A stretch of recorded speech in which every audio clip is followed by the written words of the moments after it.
We don't need to please the West or please the East. We please ourselves.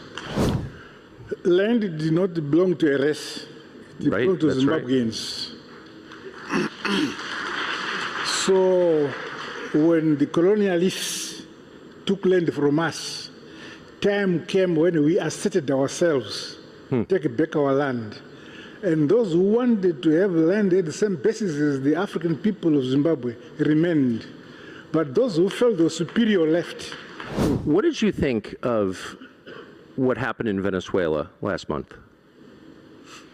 Venezuela is very far away from Zimbabwe. Yes, it is. yes, sir. But I wonder, I still wonder as a head of state, a longtime head of state, what you thought of that. I mean, you must pay attention to what happens to other heads of state. Yeah, but I don't know what we really read in Zimbabwe actually happens in Venezuela, but from what we read, we are interested to know why it is happening. At the World Government Summit 2026, something happened that the Western press still doesn't know how to spin. Zimbabwe's President Emerson Mnangagwa did not just answer questions, he dismantled the entire premise of the conversation in front of a global audience. Carlson asked the predictable question, West versus China, who's better for Africa, extraction for centuries or massive infrastructure loans now? Classic trap question designed to force a side. Mnangagwa didn't bite, he didn't hedge, he didn't smile politely. He looked straight at Carlson and delivered one of the most unapologetic, sovereignty-first answers heard on an international stage in years. We do not need to please the West. We do not need to please the East. We need to please ourselves. The room went quiet for a second, then erupted. While other leaders stayed diplomatic, Mnangagwa chose clarity over comfort.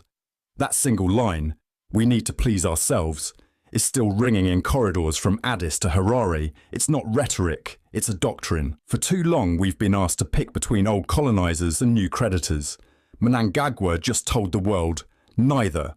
Africa is not a prize to be won. We are the deciders now. That moment wasn't just a roast, it was a declaration. And the rest of us, we felt it in the chest.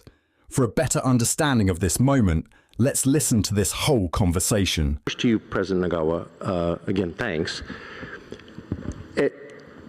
In as clear terms as you can, I wonder if you would contrast your experience with China versus the Western powers. Do you think that Zimbabwe and other African countries, to be totally blunt, get a better deal from Chinese investment than they have with Western powers over the past 150 years? Well, my view is that initially, as we became independent, we had most of our